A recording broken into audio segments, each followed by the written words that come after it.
Well, we're back again, reading another chapter of Silent Ponyville, the last chapter before the endings, plural, as I have observed. Well, without further ado, let us get started. A groan escaped Pinky's lips. That had not been a restful sleep by any stretch of the imagination. She rubbed her throbbing head as she began to stand up. Her body was racked with aches the moment she tried. She laid back down and took several deep breaths. Her senses began to hit with the overwhelming stench of decay. She pulled her head away from the ground, coughing as the stench tried to gag her. Her eyes shot open as she tried to look around. However, it was far too dark for her to be able to see anything.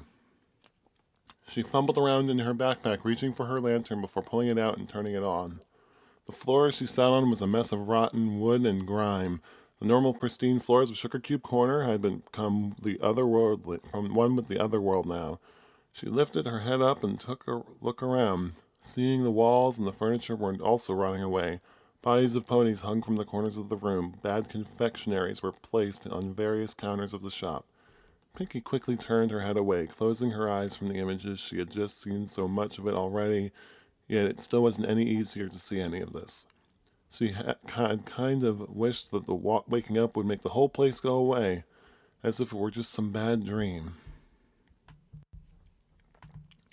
At least I wasn't attacked by a monster, she groaned as she began to stand on her wobbly feet. She looked down at the blood-soaked bandages that covered her legs. Images of herself attacking her assaulted her mind. As the events replayed in her mind, she remembered each cut, then of her own hoof ending her life of herself. A pang of guilt coursed through her. She hadn't wanted to kill her, but in this state of self-defense, she hadn't been given any other option. If only this Tao hadn't warped everything. If only things went back to the way they always were. Wait, Pinky said as she thought reached her mind. She looked around Sugar Cube Corner once more before looking down at her feet, viewing the grime-riddled floor. Sugar Cube Corner didn't look this way when I came in, she said aloud as she began to realize what was happening around her. Which means, oh no, the siren didn't go off again. I'm still in this other world. Pinky began to panic and the realization hit. No, calm down, Pinky, she said, sitting herself down and taking in deep breaths. If you panic, then nothing good will happen. She shook her head before gently tapping with her hooves. Stay calm, and just think.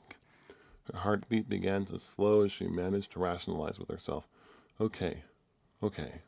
First things first, she said as she looked at her legs. I need to change these bandages. She reached onto her bag and grabbed the bandages she put in there from before. She quickly unwrapped her wounds, inspecting each of them and make sure they were healing properly before reapplying the fresh bandages. She used up the last of her gauze, but she felt satisfied with the fresh wrappings. It'd probably be better if I had some disinfectant, but I gotta work with what I have, she sighed softly. So now what? She asked herself as she reached into her backpack and pulled out her map. She unfurled it and tried to see where she would go. She gasped in shock. The map was blank now. The entire map consisted only of one word. Nowhere. Nowhere? I'm not going anywhere? She asked herself, confused.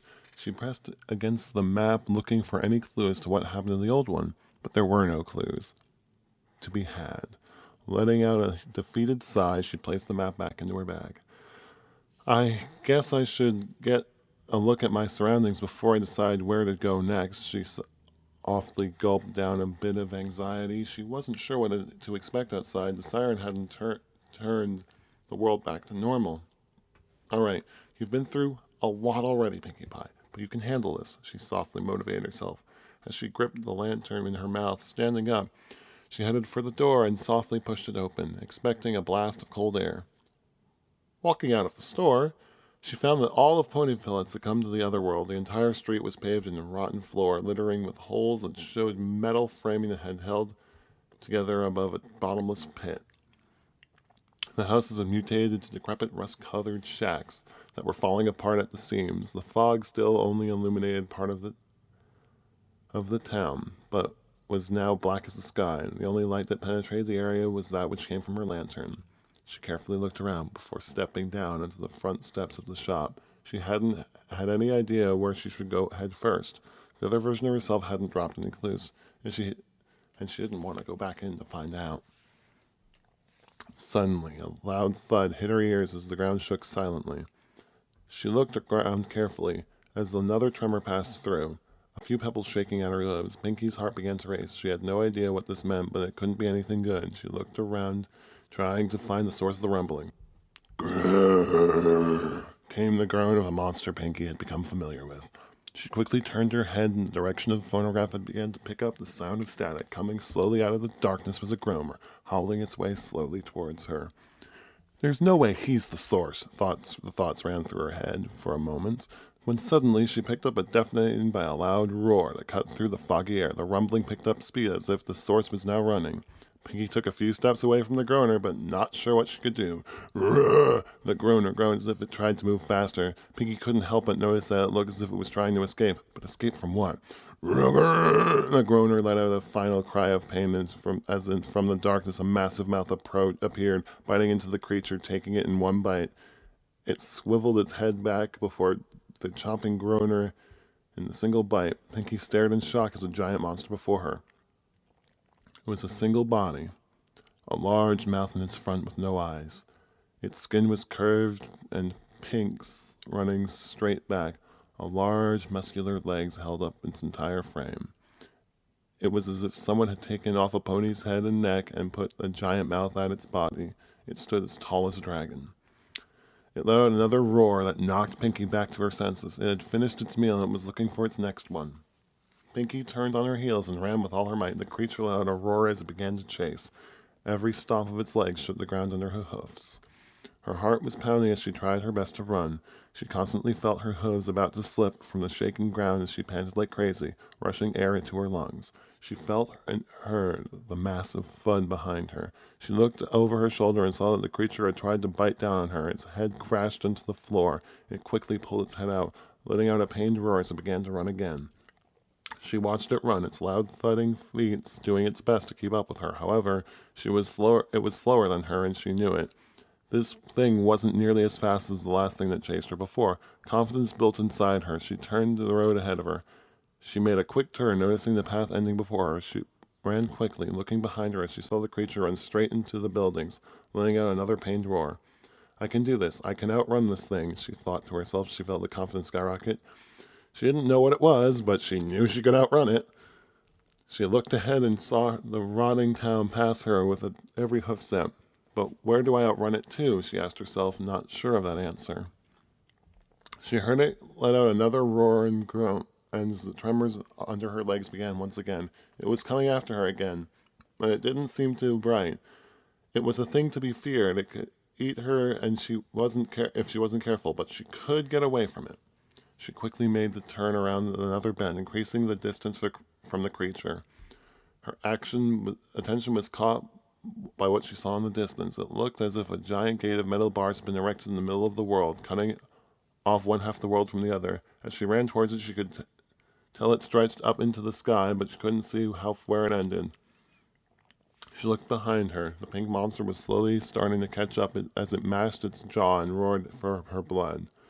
She looked back at the gate, seeing it normal-sized again, for her to fit through.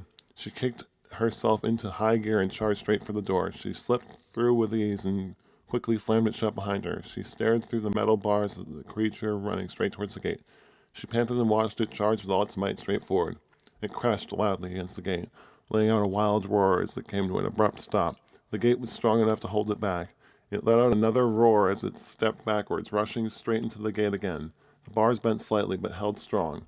Pinky stood there amazed, watching the creature fight with all its strength to break through the bars, roaring and hollering as it slammed its head repeatedly against the bars. A loud cracking sound echoed through the area as the creature stopped its thrashing.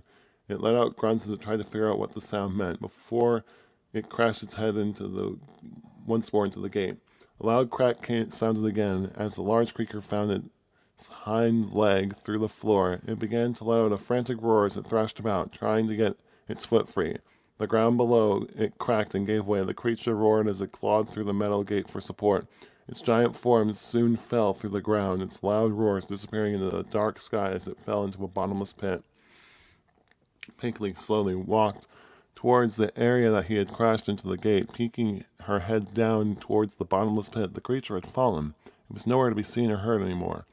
The ground it had stood on continued to crumble away, spreading out towards the town, the whole town slowly falling into a bottomless pit as well, as if the only place left in the whole town and the area was behind this metal gate. Pinky stared at the crumbling town in shock that it truly was crumbling away, yet it almost made her a little happy. The place that had caused her so much torment was slowly vanishing before her eyes. It had left her stranded there, but it was going away. She turned her back from the crumbling town to get a look at where she currently was before letting out another surprised gasp. She hadn't noticed, but it was actually behind the gates because she had been too focused on running.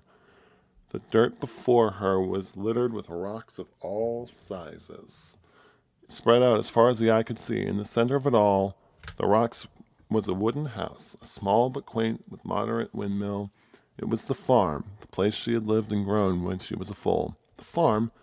It's not supposed to be this close to Ponyville, she thought as she began to run towards it. Its familiarity was a comforting call to her. The image of a ghost-like filly appeared before the front door as she closer to the house. The little filly ran forward, going through the door of the house. Pinky followed it. Quickly, she reached the front door opening and going inside. Inside, in the living room, was the ghost image of her younger sister, Bellamina, stood there. Bellamina? She called out, dropping the lantern from her mouth. It hit the ground with a clang, rolling over to the young ghost filly, who stopped it with her hoof. I'm surprised you made it all the way here, Pinkamena. Bellamina sat the lantern right upside up. I guess I was wrong. I guess you can handle the truth. Bellamina, you're... Pinky stared, but stopped herself as she looked at her sister. You're not really here, are you? She said, her cheerfulness dipping as she see through the ghostly image of her sister. You'll see the truth here, Bellamina turned and pointed, directing Pinky towards the stairs to the upper floor. This house is your last safe haven, though. After this, there is no turning back, her younger sister said ominously. What do you mean? Goodbye, sis, Bellamina's last words echoed as her image faded from the living room. Pinky could only stare where her sister had stood, not sure of what to make of what she saw. She felt a pang of sadness and yet a bit of comfort as well. It was short, it was brief, and it didn't last as long as she had wanted it. It wished it could have, but she had talked with her sister. She walked over to the lantern and picked it up once more with her mouth. She couldn't stop here, not now. Her sister's last words gave her a boost of strength, a boost that she could use to see these things through. She looked up the stairs that her sister had pointed to. They led to the bedrooms on the second floor. The truth. I guess it's time to find out what this means, she thought to herself as she took the careful steps up to her destiny. At the top of the stairs, she was met by a wooden door. She carefully pushed it open, revealing a hallway. On the sides of the hallway were 4 square holes with writing below them. At the end of the hallway was another wooden door. She stepped into the hallway, when suddenly the wooden door snapped closed behind her. She quickly looked at the door, trying the handle, only to find it locked. She let out a soft sigh as she turned back to the hallway. Before almost jumping out of her skin, the slender pony stood at the end of the hallway, right outside the door on the other side. Her heart started beating in her throat as she stepped back against the door that had locked closed behind her. However, the slender pony turned around and seemed to face through the last door, as if telling her he was waiting for her on the other side. She took a deep breath and tried to calm her beating heart. The very sight of the creature was instilling fear into her. She shook her head and calmed down. My sister said that the truth was here. I have to have faith in her.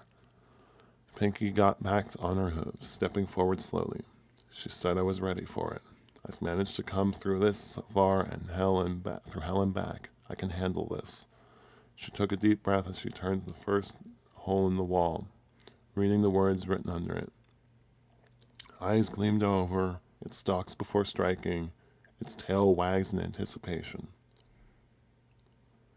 Pinky thought it over in her head. The square-shaped hole reminder was just the right size to place in one of the tiles that she had gotten from Sugar Cube Corner. She assumed the riddle meant that she had to put one of them in the slot. She carefully looked into her bag and went over a selection she had. A bird, a snake, a cat, and a fish. This riddle refers to the cat tile, isn't it? She asked herself, thinking the clue over. She carefully grabbed the tile and placed it into the hole in the wall. The tile began to glow white, spreading out from the hole it was in. Pinky took a step back as she watched the plates spreading out in the area the size of the door before her. The light soon faded away, revealing the door in its place. She carefully opened the door. Looking inside, it was a single room, almost like a closet, 4 solid walls with no description to them. She felt compelled to go inside. She walked into the room, closing the door behind her. Suddenly, a flame from her lantern went out on its own. As she reached out to try and relay it, the room filled with light. Projected on the walls were images. Pinky recognized them as memories. "I don't know, Pinkamena. Are you sure this is a good idea?" Bellamina said as she walked with her bouncing older sister toward the edge of the rock farm. "Of course it is," she said happily as she led to her younger sister. "It's a super special party. I tried to invite Mother, Father, and Octavia, but they were all too busy, which means you get to enjoy the fun with me." "Well, I do love your parties," Bellamina smiled. It was true, she did. 2 of them reached the edge of the forest. "We're here," Pinky called happily. "Who are you talking to?" Bellamina said, confused. "Why, the party host, of course," she giggled happily. Bellamina looked confused, but the confusion didn't last long. From the forest walked a tall coat. His coat was pale and dull gray. His mane was unkempt and curled with a mess of brown. He didn't look like he had a good bath in at least a week. Most odd of it all was his cutie mark was that of 3 dark red balloons. "Hello, Pinkamena. I see you brought a friend," the old coat said with a smile. His voice sent shivers down Bellamina's back. "See, he's the party host. He's going to throw us a super-duper wonderful, fantastic party." Pinky bounced over the side and pointed at his cutie mark. "And see, we both have similar cutie mark. That means he's going to throw us the best party." Pinkamena was excited. "Of course, I always throw the best parties," the colt said with a deep chuckle. "Really?" Bellamina asked, a little unsure if his sister believed this guy. He must be all right. Besides, they were going to a party, and parties were always fun. "Come on, the party is this way," the colt said as he turned and walked towards the forest. "Yeah, party time!" Pinky bounced happily after the colt. Bellamina followed slowly after the 2. The flame of the lantern flickered back to life as the images faded from the walls. Pinky stared at the walls that had shown her the images long since forced herself to forget about. She didn't like where this was going. Back then she was too ignorant to realize that the colt gave off a bad vibe. She was too focused on the parties. She gulped heavily before opening the door and re-entered the hallway. She looked at the hole before her. Within the text written under it. "Sleek and smooth, striking at its prey. Its tail lets it move." The image of the snake came to her mind. A bad feeling ran through her as she carefully pulled out the tile with the snake on it, placing it carefully into the slot. The light turned the area into a door, just like the previous one had. She hesitantly walked into the room, trying to prepare herself for whatever she was about to witness. The light of her lantern faded. "What are you doing to my sister?" the young Pinkamena cried from behind the bars of the steel cage. The colt had locked her inside under the guise that they'd be playing pin the tail on the pony. "Don't look so sad, little filly," the colt said with a dazed smile over smile. Pinkamena had looked into his eyes and saw nothing. It was as if the colt truly had no soul to him. "I was just about to play one of the most wonderful games with your sister." "She doesn't look like she's having fun," Pinkamena cried, looking at her sister, who was strapped down to a table. She was frantic, trying to pry herself free from the bonds. The straps were too tight. She could do little more than twitch in various parts of her body. He knew what he was doing. "Oh, she may not look like it now, but I've played this game with lots of ponies before. Just look around you. I've had many friends over the years." A wry smile came to his face before he turned back to her. Pinkamena looked around the room. It was the first time she had paid any attention to it. Suddenly, the horrifying stench of the room was obvious. It was coming from the various states of decay from the ponies that adorned the walls. Most of them were young fillies with little more to their heads remaining as decorations. The colt had dressed the room for a party with the bones and skin of the ponies he had killed. "No, please, stop!" came the hysterical cries from her sister. Pinkamena's attention instantly snapped to what was happening before her. "That's right. Make the noise. It's what I long for." The colt laughed as he watched as he carefully placed his scalpel against her skin. With his precision, he began to cut away at her. The scream of her younger sister echoed around the room as the image faded. The flames came to life, illuminating the dark once more. Tears streamed down her face like they'd never done before. "Bellamina," she sobbed to herself as she remembered the horrific images of her sister being dissected alive by the colt. She had tossed that memory aside long time ago. The memory that had been too horrific for her to want to remember. Her precious sister had become nothing but a plaything for that colt. She hiccuped and gasped for breath between her sobs. She still had 2 tiles left to go. She had more memories to remember. She had to remember everything that happened for the sake of her sister. It took her a long time to leave the room, very quietly closing the door behind her. She had to see everything first, see it all before she could say anything. She quietly walked to the next section of the wall and read the text below the square hole. Soft to the touch, it soars over its fears, its tail stabilizes. Pinky quickly took the towel with the bird on it and placed it into the hole. The door appeared just as it had with the others. She walked inside, staring at the walls as the light once again faded from her lantern. Come now, you must eat. There's no point in letting yourself go hungry, the colt chuckled to himself. His cold, harsh, cutting laugh. Pinkamena had curled up in the back of the cage, having cried her heart out. All that remained of her sister now was a lifeless upper half that was still strapped to the table. She hadn't seen what he had done with the rest of him after he'd finished. Here, I even made this special treat, he said, opening a small hole in the cage, putting a plate of with a cupcake on it. Pinkamena didn't want his treat. Nothing made by this cruel colt could truly be worth eating. Her stomach let out a growl. She hadn't eaten anything since breakfast, and she had been hoping to stuff her face with a feast from the party. See, you're hungry. You should eat. Pinkamena's body defied her mind. As it slowly got up and walked to the cupcake, she sniffed at the cupcake carefully. It was hard to smell anything past the stench of decay in the room. She then very carefully licked the frosting that lay on top of the cupcake. The sweet, sugary taste hit her tongue. It was almost as if in defiance of what her mind was telling her. Her mind screamed that something was wrong. She very carefully opened her mouth and bit into the cupcake. Good. I'm so glad you're eating. It would be such a shame if your sister went to waste, the colt chuckled ominously. The flavors of the cupcake hit Pinkamena's senses like a brick. This wasn't the sweet and sugary cupcake. It was a salty and chewy, almost as if the main ingredient had been. The colt laughed as he watched the expression on the young filly's face distort. Pinkamena vomited, rushing back to the back of the cage where she had coughed and sputtered, trying to get the vial from her mouth. The imposing laughter of the colt hit her ears, causing her tears to return. A loud crash was heard from the top of the staircase leading to the basement. The colt looked surprised, his eyes widening. He suddenly tried to open the cage like a mad beast, as if he absolutely had to reach Pinkamena. He managed to open it and began to reach his hoof inside, when he was suddenly tackled by another large figure. There was loud yelling, as if the fight was going on. Another large figure appeared before the cage, reaching to try and grab Pinkamena. No, no, Pinkamena cried to resist the figure pulling out her cage. It's okay, don't be afraid, the evil colt won't hurt you anymore. The voice came from a figure, was comforting, reassuring. It was nothing like that of the colt's. Pinkamena looked up fearfully at the figure, pulling her out of the cage, holding her in one hand with one of his legs. The colt had a white coat and striking red fur. He wore a blue uniform adorned with a blue hat. It's okay. We're the good guys. We've come to take you home, he said with a smile as she quickly moved right out of the basement. I was rescued, she remembered as the light came back. But it had been too late. They didn't make it in time to save my sister. Pinky shook her head. And that vile treat. Even if I had thought a cupcake making her stomach turn. It's hard to believe a pony could be that cruel. She walked back into the hallway as the thoughts continued to bounce in her head. Those words I spoke in another memory make sense now, though. After having eaten that, I really don't think I feel like ever eating again. She looked at the last hole in the wall, the words underneath it. A slick texture, its sustenance foremost, its tail propels it forward. Pinky carefully pulled out the last tile, the picture of a fish on it, and placed it in the hole.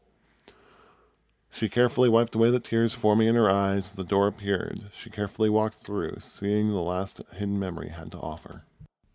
Pinkamena sobbed into Octavia's coat. The older sister had been doing her best to comfort her younger sister, but no matter what she tried, she couldn't get the filly to sleep. Pinkamena had barely eaten. She refused to sleep and constantly was sobbing. Octavia had no idea what it was that her sister had seen. All she knew was that Bellamina was dead. The fact alone seemed to have Pinkamena jumping at shadows. Oh my, I hear crying, came a very soft, soothing voice. Grammy Pie, Octavia said, surprised, looking to see her grandmother walking into the dark room carrying a lantern. Grammy? Pinkamena sniffed as she saw her grandmother. It's me, child, she said warmly as she walked closer, placing the lantern on the nightstand, then nuzzling the crying filly. What troubles you? The sound of her gentle voice seemed to be soothed something deep in the filly's soul. Pinkamena's sobs slowly turned and sniffles as she composed herself enough to speak to grandmother. Bellamina's dead, Grammy. Pinky choked a little. Yes, I know, dear. It's a fact we all must deal with now, Grammy said solemnly. We all have done our share of mourning, and we shall all forever mourn her loss. But your tears seem to hide something more, child. They seem to hide more than just your loss. Pinkamena rubbed her eyes as she sniffed, looking away from Grandmother, burying her head in Octavia's coat. I'm never throwing another party as long as I live, she sobbed. Oh, child, why would you say such a thing? You know we love your parties, and you love to throw them, Grammy Pie said, surprised by the sudden words from her granddaughter. My partying got Bellamina killed. She sobbed at the words that got into Octavia's coat. Octavia did her best to try and comfort the filly. Their grandmother looked a little sad, but closed her eyes and seemed to understand. My dear Pinkamena, if nothing else, you should continue to throw your parties, she said softly but truly. Huh? Pinkamena and Octavia said in unison as they both turned to their grandmother. You see, dear Pinkamena, your sister loved your parties. She truly had fun at them. Sometimes all she could talk about with me was how much fun she had at your last party. Granny Pie chuckled softly to herself as she remembered. Which is why I'm telling you, continue to throw your parties, child, in honor and memory of your sister. Your sister would not want you to live the rest of your life being afraid and crying. She'd want you to see you smiling for the rest of your days. Granny Pie smiled as her warm words spoke the truth. But, Pinkamena sniffed as she tried to comprehend her grandmother's words, being only a filly as she was. But the world's so scary, Grammy. How can I smile in it? Simple, my child, she chuckled to herself softly. You have to laugh your fears away. Laugh? Pinkamena asked curiously. It was a lesson she remembered often from her childhood. Her grandmother would often visit her and teach her how to laugh at her fears, standing up to the shadows of the idea of monsters and laugh her fears away. She could face anything in the world and had to throw at her, so long as her inner strength was to laugh when the day was over. She had forgotten why her grandmother had just repeated the lesson so often to her. In her memories before, she had just thought it was because she had been afraid of the dark as a filly. She knew now that it was because of something much, much deeper. A small smile crept to her face as she remembered all the memories she had forgotten now. All the good memories, the bad memories, the ugly ones and the beautiful ones. She truly had locked them all away to keep herself happy, to try and keep Bellamina's wishes true. She hadn't been ready to accept the memories into her heart as fact. She carefully left the last of the rooms that contained her memories. She could only feel the slow, rhythmic beats of her heart resonating loudly through her. A smile was on her face as she remembered her sister fondly. So there's just one last thing to do then, she said as she looked at the door at the end of the hallway. She slowly walked towards it, her resolution holding firm in her heart. She knew what she had to do now. She opened the door, stepping out. Outside the door, she saw 4 torches lit in an open area. The pathway was lit for her leading out to it. A fence was placed along the path of an area so that she couldn't go anywhere else. She gently put the lantern away as she walked towards the center of the arena. She could feel the small tremors shaking through the world as she walked. She reached one side of the arena. From the ground to the opposite side, the slender pony emerged from the ground. He stood tall over her, his presence still bearing down. But she wasn't afraid this time. I finally understand now, Pinky said softly, shaking her head before looking at the slender pony with a smile. My fear of your presence, your stature over me, your very existence. You're the colt, aren't you? The slender pony just stood there, unchanging from Pinky's words. Well, you're not him. Exactly. But you're my image of him. She closed eyes and smiled, which means I'm not afraid of you anymore. The slender pony began to walk towards her, every step seeming to echo across the arena. Pinky opened her eyes and watched as the pony walked towards her. Her mouth began to quiver as she saw him getting closer. She felt the haze beginning to hit her mind, the phonograph letting out its static. She stood firm where she was, remembering fondly the words of her grandmother and the memories of her younger sister, of her friends back in Ponyville, of the fun she'd had throughout her life thanks to everyone's help she had ever known gave her. All of them helped her live the life she could say she was proud of. The slender pony stood a few feet of her, but the haze brought her to her mind began to fade. Her quivering mouth puckered for a moment before a sound came from it. Heh! It started off low and it gained its footing inside Pinky. Heh, heh, heh. In confidence within her, she came out with her haze lifting. The static on the photograph became more quiet. Ha ha ha ha ha ha ha. She was laughing. She was laughing at the fear of this pony. No, this whole town had brought upon her, just so she could be strong enough to face her fears. She laughed and she giggled. She snorted and she chuckled. She felt a lifetime since she had last let out a laugh. She let out so many tears that had been pent up for years, so many pains and torments that had kept inside. For the first time in a long, long while, she laughed with all her heart. A bright light shone from her neck as a golden necklace with a blue balloon gem appeared. Her laughter continued as the light from her necklace made the slender pony jump back, letting out a shrilling cry as it seemed to hurt him. The entire arena began to shake with a gigantic tremor as it began to fall apart.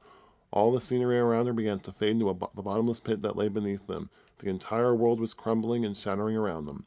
The slender pony let out another painful roar as he dissolved back into the ground, disappearing from Pinky's sight. She calmed her laughing enough so that she could speak. "I won't forget you, Mr. Colt, and I don't think I can ever truly forgive you for what you did, but I can move on now." She closed her eyes as she smiled brightly. The golden necklace around her neck shined brightly as it shot a beam of light forward, hitting the air, forming a door of light. The necklace then vanished, to wait for the next time it would be needed. "It's time for me to head home, for real this time," Pinky smiled happily as she walked through the door of light, the last of the world crumbling away behind her. To be concluded.